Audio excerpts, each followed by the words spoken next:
spécial le 1er janvier 2023. Amen.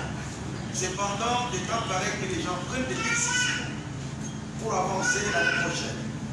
Je crois que le message d'aujourd'hui est conséquent aussi. Il veut nous aider à voir comment nous allons marcher avec Dieu l'année prochaine. Vous allez vous lever, nous allons lire la parole de Dieu. Nous sommes dans Romains chapitre 8 et le verset 29. Romains chapitre 8 et le verset 29. Romains 8, verset 29, la Bible dit: car ceux qu'il a connus d'avance, il les a aussi prédestinés à être semblables à l'image de son Fils, afin que son Fils soit le premier-né entre plusieurs frères. Et ceux qu'il a destinés, il les a aussi appelés. Et ceux qu'il a appelés, il les a aussi justifiés. Et ceux qu'il a justifiés, il les a aussi glorifiés.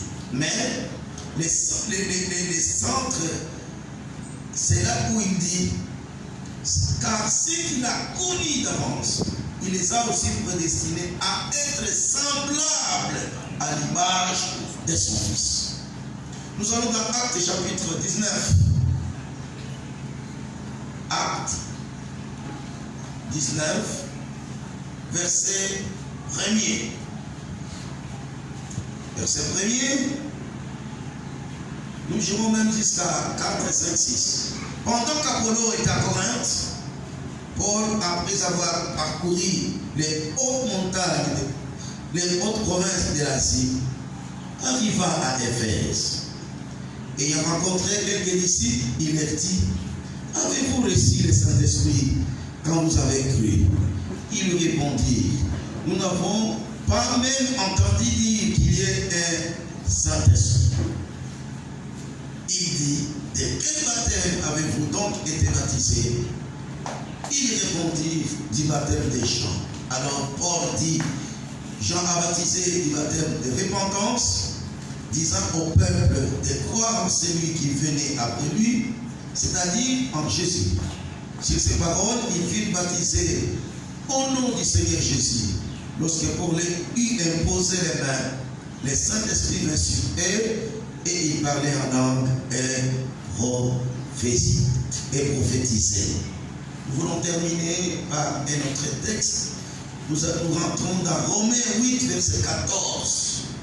La Bible dit: car tous ceux qui sont conduits par l'Esprit de Dieu sont fils de Dieu. Nous allons prier ensemble pour la parole. Prions. Cher Saint-Esprit, nous te bénissons. Te rendons grâce, mon Dieu.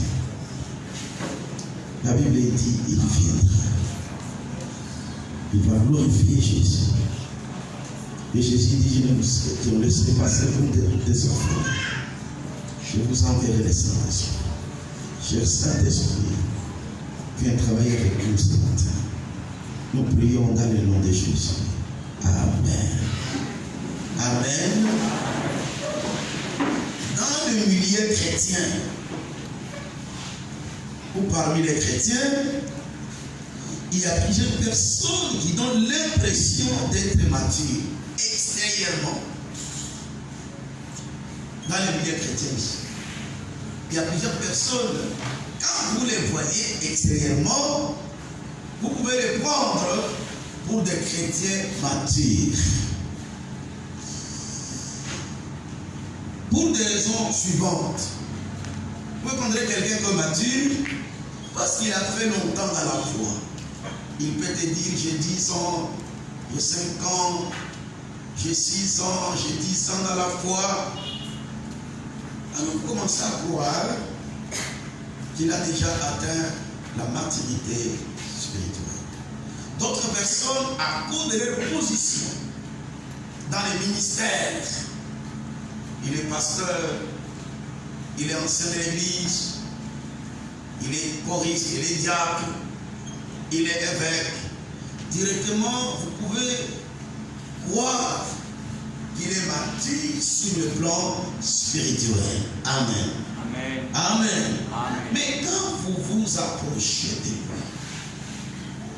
quand vous commencez à vivre avec lui, vous allez réaliser que la personne n'est qu'un bébé spirituel. Amen. Amen. Amen. Je me rappelle de ce que me disait quelqu'un qui vit un serviteur de Dieu. Il me dit, pasteur, quand je me rappelle de ce que je faisais, quand j'étais encore dans l'œuvre de Dieu, jusqu'à ce jour, je continue à demander pardon à Dieu. Donc, au lieu de faire du bien, il faisait du mal. Il détruisait. Il me dirait même que quelqu'un pouvait m'approcher dans sa maison. Mais je transforme sa femme en ma concubine, même ses filles. Que Dieu vous bénisse. Amen. Amen. Amen. C'est le cas de beaucoup de gens. C'est le cas de beaucoup de gens. Est-ce qu'ils le font volontairement? Est-ce qu'ils n'ont pas encore atteint la maturité? Quel est le problème qui serait à la base?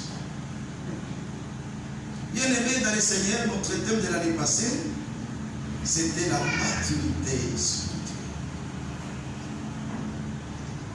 Gloire à Jésus. Amen. Amen. Alors notre thème ce matin, notre sujet, la maturité spirituelle. Sans le vrai baptême dans le Saint-Esprit, est charnelle et trompeuse. C'est ça le sujet du jour. La maturité spirituelle, sans le vrai baptême dans le Saint-Esprit, elle est charnelle et aussi trompeuse. Gloire au Seigneur.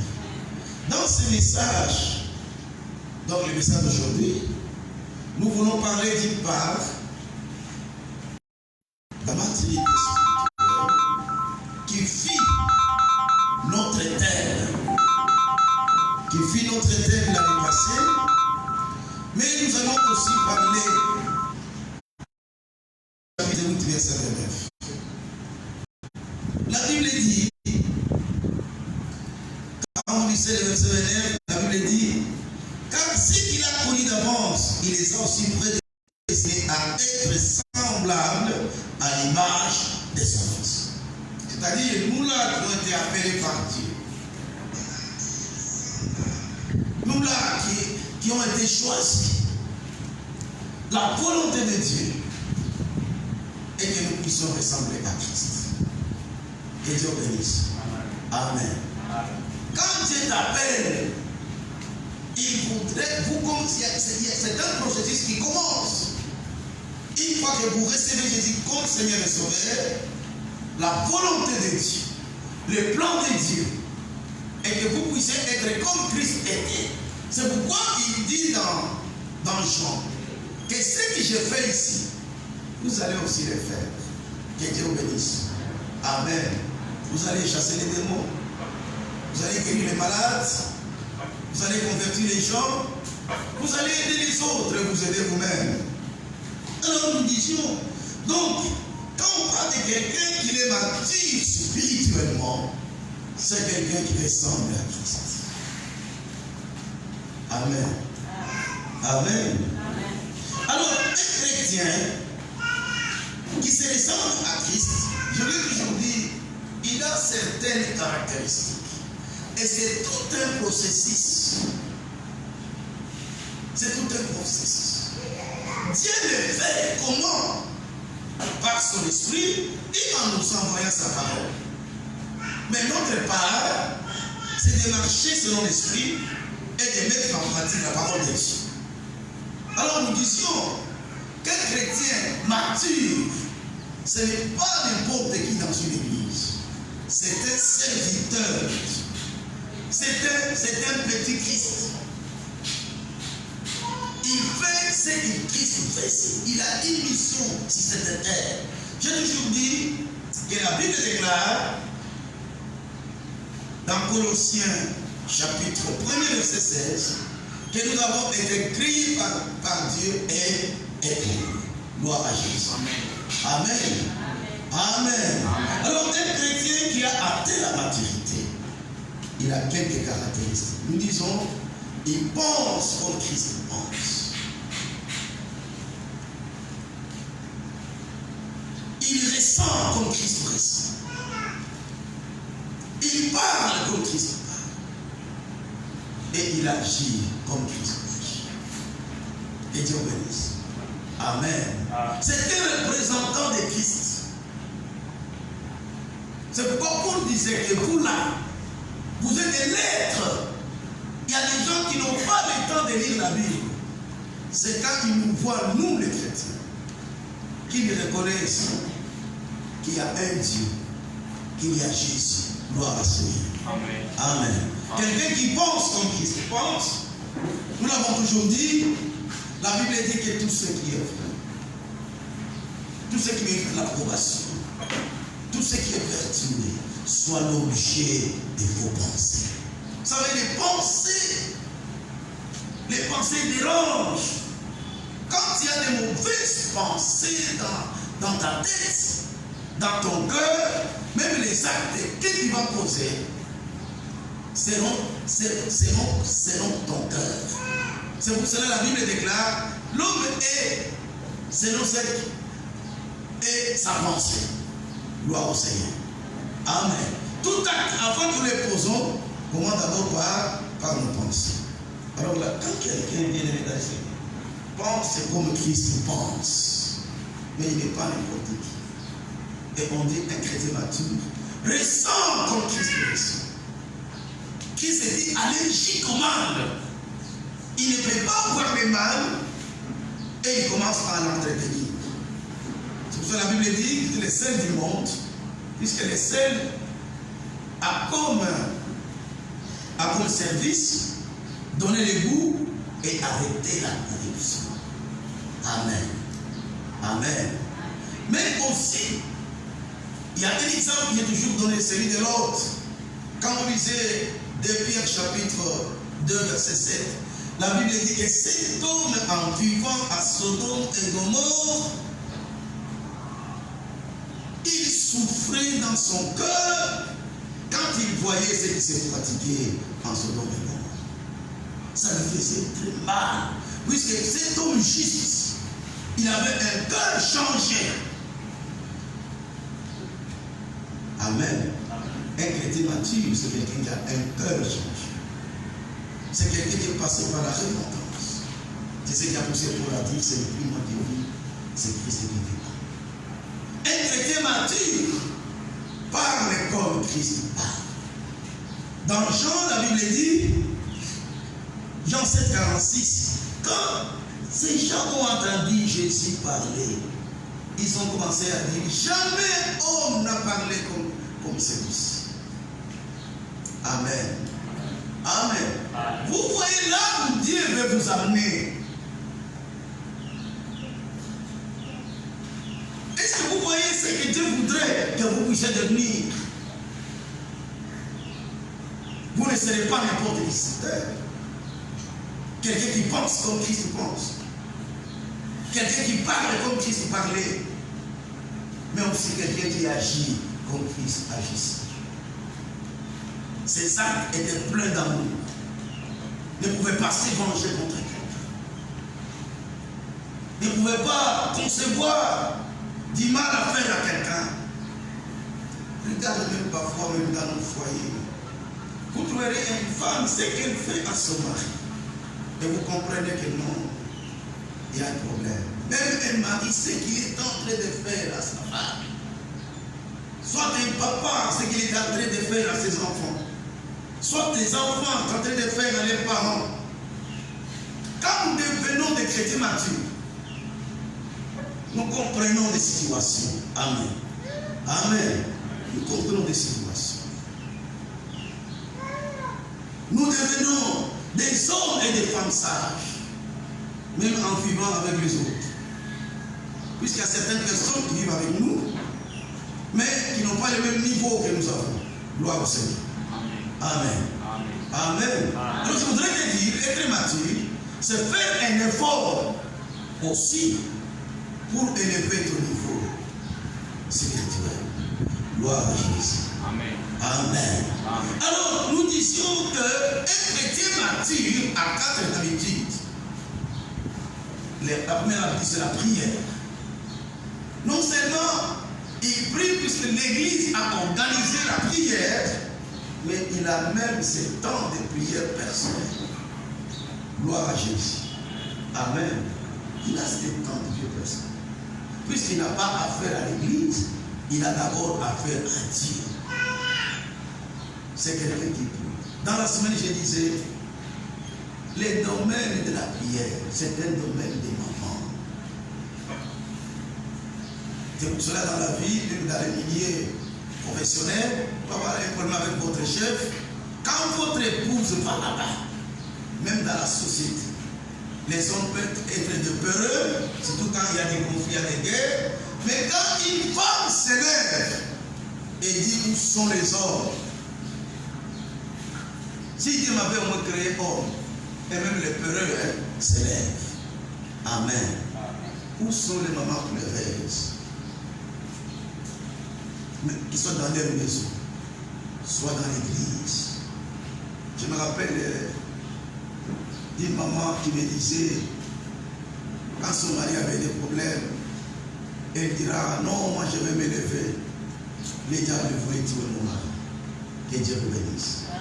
Amen. Amen. Amen. Un chrétien mature a comme habitude de lire la parole de Dieu.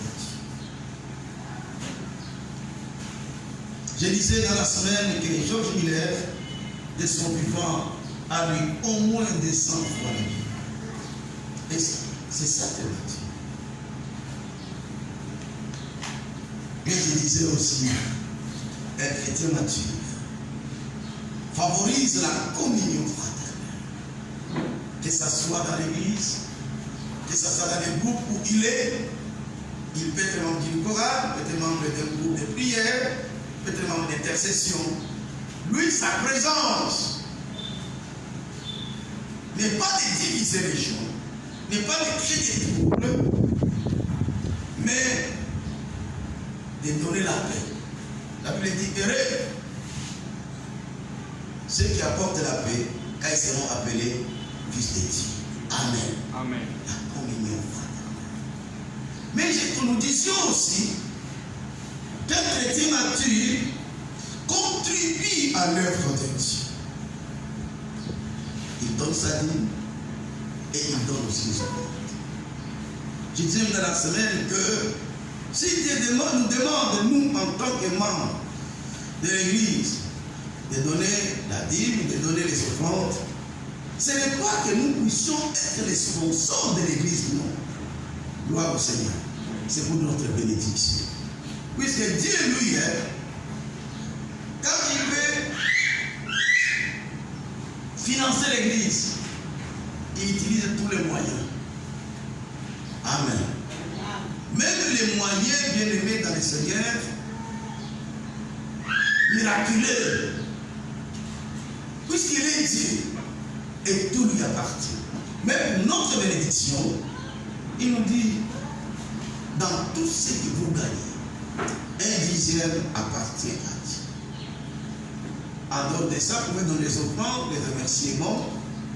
Et quand les chrétiens, dans une église, ne donnent pas les dîmes, ne donnent pas les offrandes, même s'ils sont des bons chrétiens, même s'ils ne vivent pas dans les péchés, vous le verrez, ils vont commencer à souffrir, avoir des soucis. Or, quand quelqu'un a des soucis, a des rhumatismes, il ne peut pas bien avancer dans la foi.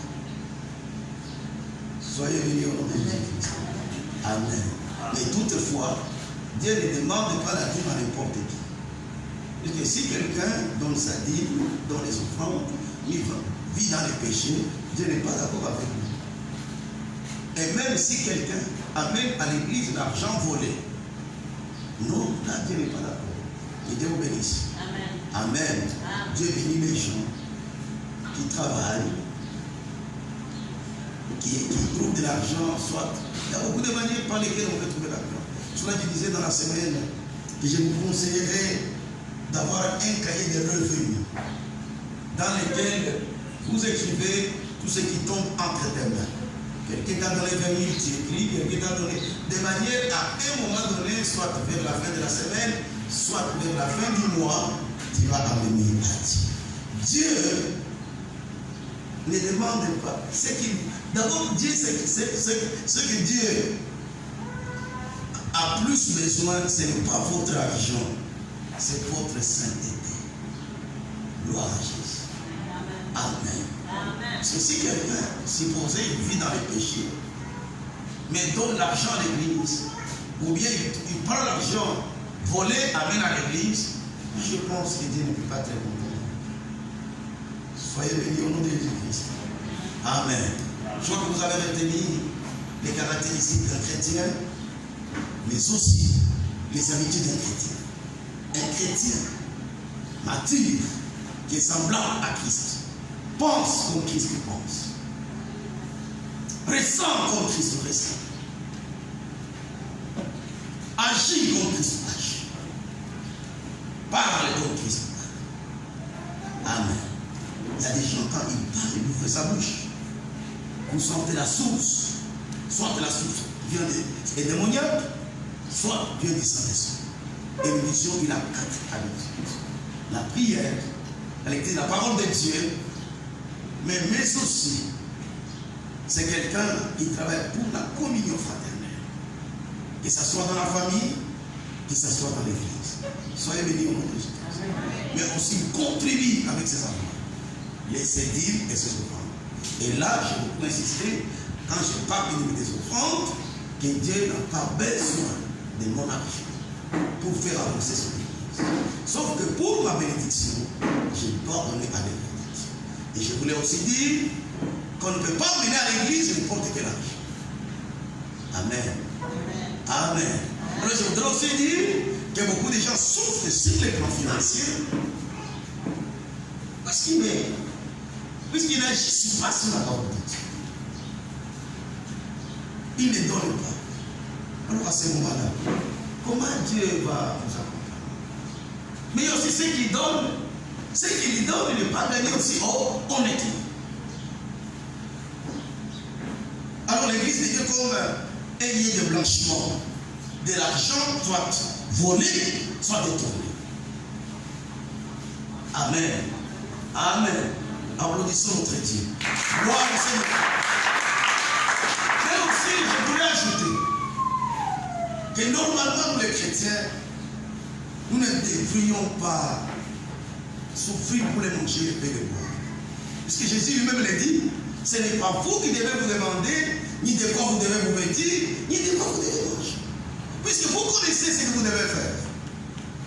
Amen. Amen. Dans les pays comme les nôtres, il n'y a pas beaucoup de travail. Mais les gens se retrouvent comment? Il faut se lancer dans les affaires. Demande à Dieu de trouver l'intelligence. Il te montrera ce que tu peux faire, comme aussi il peut te donner du travail. Amen. Gloire au Seigneur. Alors, bien aimé dans le Seigneur, nous disions dans notre sujet que la maturité spirituelle sans le baptême dans le Saint-Esprit est une maturité charnelle et trompée. Pourquoi nous le disons? Il y a des gens qui ont entendu qu'être mature, c'est penser comme Christ pense, c'est parler comme Christ parlait, c'est agir comme Christ agissait, mais aussi c'est favoriser la communion fraternelle de l'amour. Alors beaucoup de gens ont fabriqué ça. Vous trouvez quelqu'un dans son comportement, quand il le voit extérieurement, c'est comme si il est mature. Je ne sais pas si on se comprend.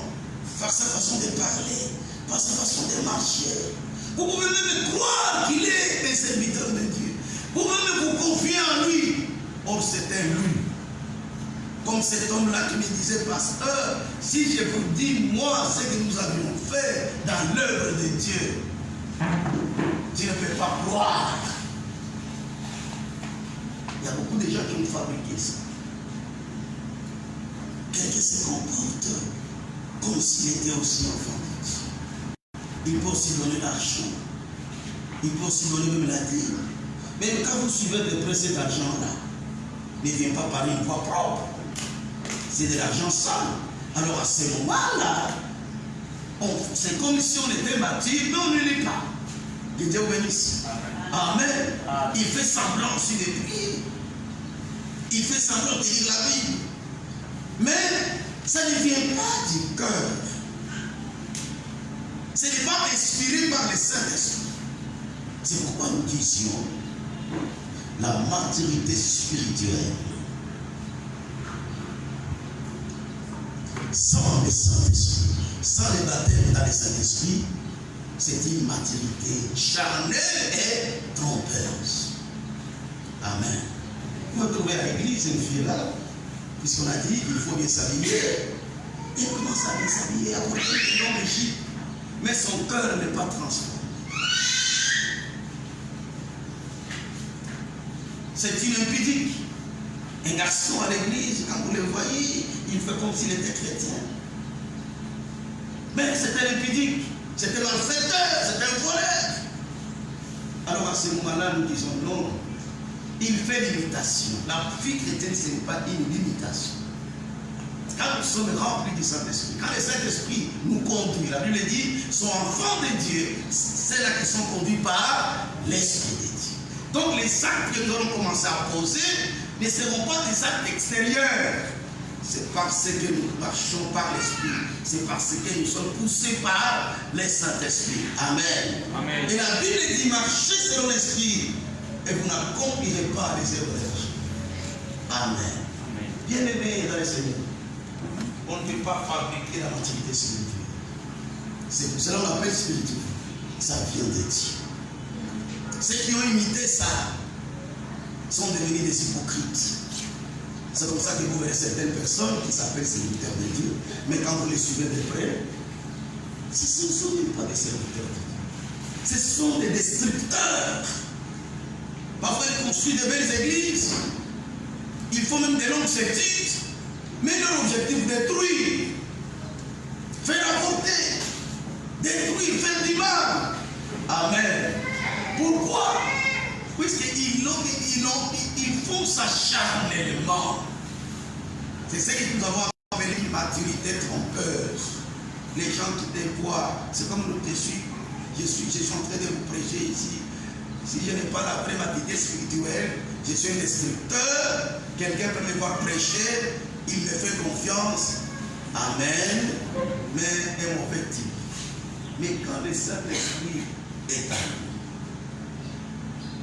quand nous sommes remplis du Saint-Esprit, quand nous sommes conduits par l'Esprit Saint, la Bible dit sont enfants de Dieu. C'est là qui sont conduits par l'Esprit de Dieu. Quand nous avons reçu le Saint-Esprit, quand nous sommes baptisés dans le Saint-Esprit, d'ailleurs, pour être c'est lui qui baptise le Saint-Esprit, c'est Jésus lui-même. Jésus ne peut pas baptiser n'importe qui. C'est pour cela que j'ai aussi dit dans le sujet, dans le vrai baptême, puisqu'il y a aussi des faux baptêmes.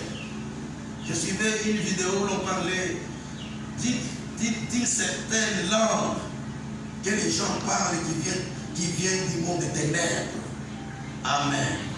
Amen. Aujourd'hui, les gens fabriquent les parler en langue.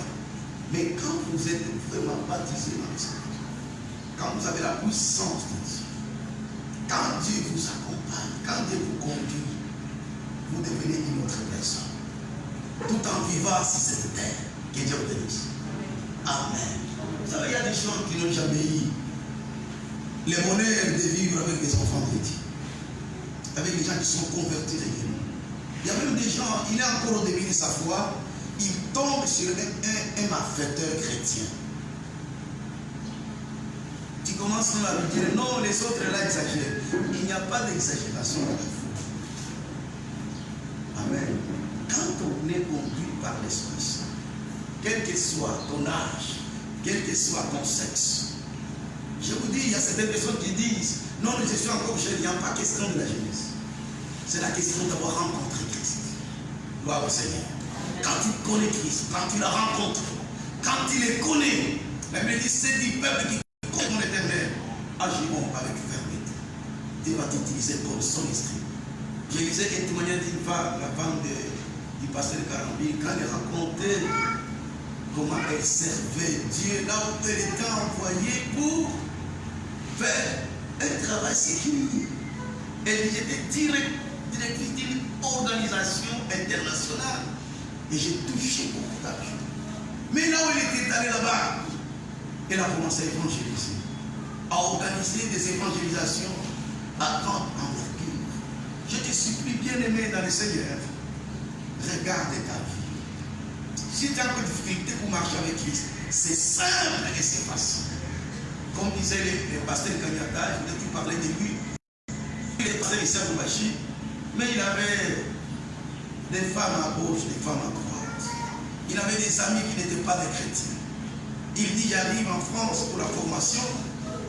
Souvent, quand on devait se mettre ensemble, on formait des cercles pour organiser des études bibliques. Moi, je m'appuyais sur les sœurs. Et un jeune homme les constate et l'appelle. Et il lui dit, mais j'ai l'impression que mon frère qui a des difficultés, puisqu'il demande ta façon de t'appuyer sur les sœurs. Tu dois avoir des problèmes donc spirituels. Il dit, j'avais reconnu. Quand j'ai reconnu, ce jeune homme-là a commencé à m'aider, à me montrer comment je peux devenir un véritable enfant de Dieu. Et Dieu m'avait aidé. Gloire au Seigneur. Amen. Nous sommes au début de l'année.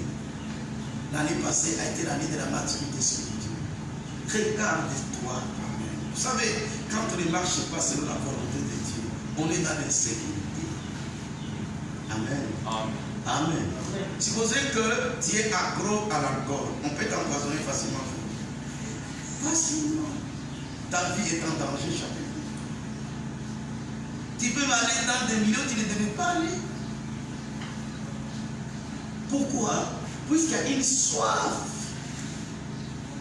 Une soif. Amen. Amen. Il y a une soif. Tu souffres. Mais je voudrais te dire, Jésus est venu nous libérer. Tous les hommes que vous voyez ici, qui ne sont ni dans les petites, ni dans l'alcool, et les femmes et les hommes, ils ne sont pas spéciaux. Peut-être qu'ils étaient même comme toi avant, ou plus même que toi. D'abord, nous tous, nous laissons avec les personnes jeunes. Mais le problème, c'est quoi? Quand nous rencontrons Jésus, il vient, il nous transforme. Il fait de nous de nouvelles créatures. Il y a même des gens qui pensent, quand ils voient les autres ne pas faire ce qu'ils font, ils croient que celui qui ne le fait pas, soit il est distrait, soit il ne comprend pas encore la vie. Non, non. Amen. Amen. Il y a quelque chose que Dieu fait. Et il voudrait le faire même dans ta vie. Mais je te dis, peut-être que l'année passée, que Dieu t'a protégé, Dieu peut t'abandonner. Amen. Dieu ne t'a pas abandonné. Si c'est l'alcool, on peut t'empoisonner comme ça, tu meurs. Si c'est l'impudicité, tu peux tomber facilement dans une mauvaise maladie et tu pars. Mais je voudrais te dire, il y a un homme, son nom c'est Jésus. Amen. Lui-même dit, venez à moi, vous tous qui êtes fatigués. Et je vous donnerai Dieu. Gloire au Seigneur. C'est ce qu'il a fait de nous tous ici. Sans Christ, nous ne serions pas ce que nous sommes aujourd'hui. Moi, je vois certains de nos amis qui ont des enfants partout là. Il est chez lui, il a des enfants à Katouba, des enfants là-bas, il y a des enfants qu'il n'a jamais chez lui. C'est qu'il y a une malédiction. Pourquoi ils sont arrivés à ce niveau-là? C'est puisqu'ils n'ont pas Dieu. Gloire au Seigneur. Ils pensent que c'est puisque soit ils sont beaux, soit ils ont l'argent. Ça, ce sont des mensonges. C'est tout simplement, tu n'as jamais rencontré les lions de la tribu d'Égypte. Son nom, c'est Jésus. Amen. Amen. Amen. Alors, bien aimé dans le Seigneur, aujourd'hui, c'est le premier jour de l'année. J'ai voulu parler de ces deux choses. Cherche la maturité spirituelle. Si elle a été pour toi seulement comme un slogan, mais cette fois-ci, cherchez-la. L'homme a été créé à l'image de Dieu. Dieu l'a doté de l'intelligence. Amen. Amen. Nous ne sommes pas comme des animaux. Regarde ta vie. Où est-ce que tu vas? Où est-ce que tu vas? Est-ce que tu connais les plans que le diable a avec toi?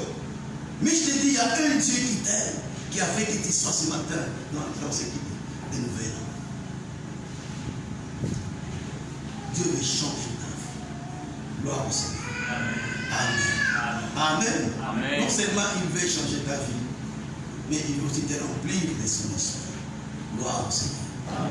Alors, ce qui fera, deviendra mature, mais aussi, il s'est rempli du Saint-Esprit. Puisque le Saint-Esprit, qu'est-ce qu'il fait dans nos vies? Le Saint-Esprit, quand nous le recevons, il nous aide à la conversion. La Bible dit c'est l'Esprit Saint qui convainc le monde du péché.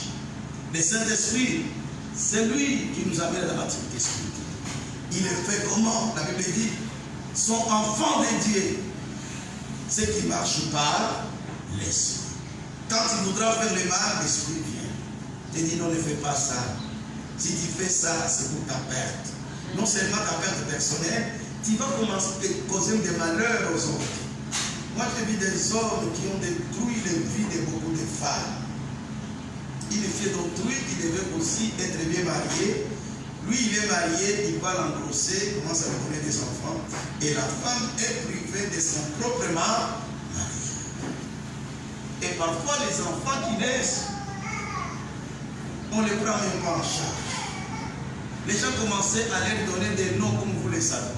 Oh, ce sont des innocents. Gloire à Jésus. Amen.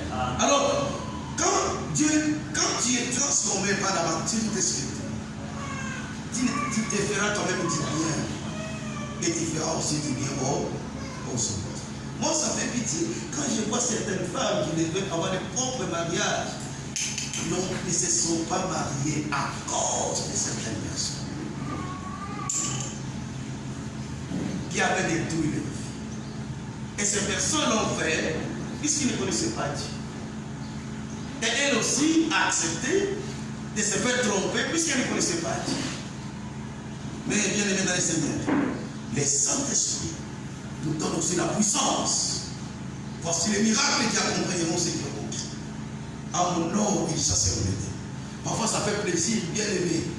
Quand vous avez affaire à quelqu'un qui est possédé, vous commencez à prier que les démons commencent à partir. Amen. Ça va même vous étonner vous-même. Comme je suivais le témoignage de la sœur là dont je vous ai parlé, Hortense, elle dit, quand je m'étais donné complètement à servir Dieu, une fois je suis allé dans une prison, je prêchais, 103 personnes s'étaient converties. Mais en face de moi, il y avait un paralytique qui me regarde et qui voulait être aidé. Il dit, je l'ai regardé. J'ai regardé ses pieds ou ses jambes qui étaient très maigres. D'un côté, je voulais prier pour lui. Mais je me dis à moi-même, si je prie et qu'il n'est pas guéri, ces gens qui viennent de croire vont se décourager. Amen. Mais à un moment donné, l'homme vient me dit, prie pour moi. Et elle dit, quand j'ai osé prier, l'homme s'est levé. Amen. Voilà ce que Dieu voudrait faire avec nous. Et avec toi et avec nous. Donc cela dépend de notre niveau. De notre niveau, bien aimé dans le Seigneur. De consécration. Si cette terre, il n'y a rien. Et tout ce qui est ici, c'est Dieu qui a créé ça. Et Dieu bénisse. Amen. Dieu cherche les gens qui peuvent décider. Comme je vois le frère Alain ici. Un homme comme ça devient serviteur de Dieu. Ah! Quelle grâce, quelle bénédiction. Amen. Amen. Amen. Je ne sais pas si je parle à quelqu'un ce matin qui peut dire je consacre ma vie au Seigneur. Tu peux être un jeune homme, tu peux être une fille, tu peux être une maman, tu peux être un papa. Le diable a beaucoup de serviteurs. D'ailleurs, c'est la majorité. Amen. Mais toi, tu es parmi la minorité. Mais cette minorité aussi ne se donne pas complètement au Seigneur. Bien aimé, le Saint-Esprit nous aide à nous convertir. nous donne la maturité spirituelle, nous donne la puissance, mais le Saint-Esprit voudrait aussi nous conduire chaque jour. Amen. Amen. Il y a une sœur qui disait qu'elle, même pour porter les habits, parfois je demande au Saint-Esprit, qu'est-ce que tu voudrais que je porte aujourd'hui? Elle dit que même quand je vais au marché, je dis Saint-Esprit, qu'est-ce que tu voudrais que je commande aujourd'hui? Le Saint-Esprit, selon Dieu, il est venu sur cette terre pour nous aider. Sauf qu'il ne peut pas, bien aimé dans le Seigneur, les faire sans que nous puissions l'inviter à le faire. Si tu commences chaque jour que tu te réveilles, tu dis Saint-Esprit, accompagne-moi, Saint-Esprit, trouve-moi un moyen de transport, Saint-Esprit. C'est pas la Bible dit, ne vous inquiétez de rien. Mais en toutes choses, faites connaître vos besoins. Gloire au Seigneur. Amen. Applaudissons notre Dieu.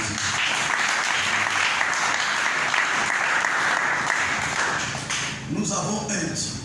Nous avons un Dieu. Nous avons un Dieu. Nous avons un Dieu. Amen. Amen. Par amour, nous a donné son propre Jésus-Christ, qui est mort pour nous. Quel que soit ce que nous avons fait, tu peux décider aujourd'hui. Tu peux te dire à partir d'aujourd'hui. À partir d'aujourd'hui. Je donne ma vie au Seigneur. Puisque Dieu n'oblige personne. Moi, je me rappelle quand je m'étais décidé à marcher avec le Seigneur. J'étais élève.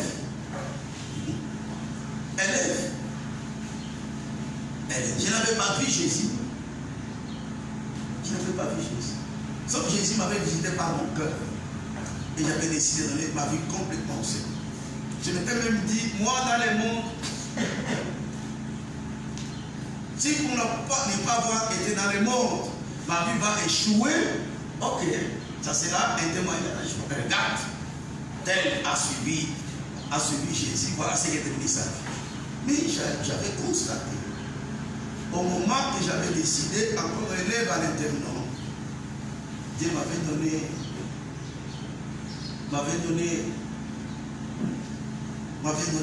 des bienfaiteurs. Un couple missionnaire me prendra en charge. Et j'avais entendu Joss Meyer dire ça, que moi j'ai commencé à vivre Dieu quand j'avais capitulé. Quand j'avais dit Seigneur, fais de ma vie ce que tu veux. Amen. Vous savez que souvent nous nous tiraillons avec nous. Nous pensons que nous sommes plus intelligents que Dieu. Même les gens qui pensent que si donner sa vie au Seigneur, sa vie ne va pas réussir. Chaque quelqu'un qui t'a dit c'est ta trompe. Amen. Puisqu'il est la fin de l'homme. La femme dont je vous parle là, elle dit qu'elle avait organisé l'évangélisation. C'était une évangélisation de grande envergure qui avait touché toute la société. Même l'État avait bougé dans ces pays. C'était au Niger. C'était un pays musulman. Elle dit, j'ai commencé à avoir peur, puisqu'on me menaçait même de mort. Et elle dit un jour, Dieu m'a ouvert les yeux. J'ai vu dans ma maison, j'ai vu dans ma chambre, beaucoup d'anges. Et même quand j'allais au travail, je voyais les anges m'accompagner. Même quand j'entrais au bureau, je voyais les anges. Enlève la peur de quoi que ce soit ou de qui que ce soit. Donne ta vie complètement à Jésus. Certainement, tu peux aussi passer par des moments difficiles, puisque la Bible déclare, nous avons des tribulations dans le monde, mais prenez courage, j'ai vaincu le monde. Que Dieu vous bénisse. Applaudissons.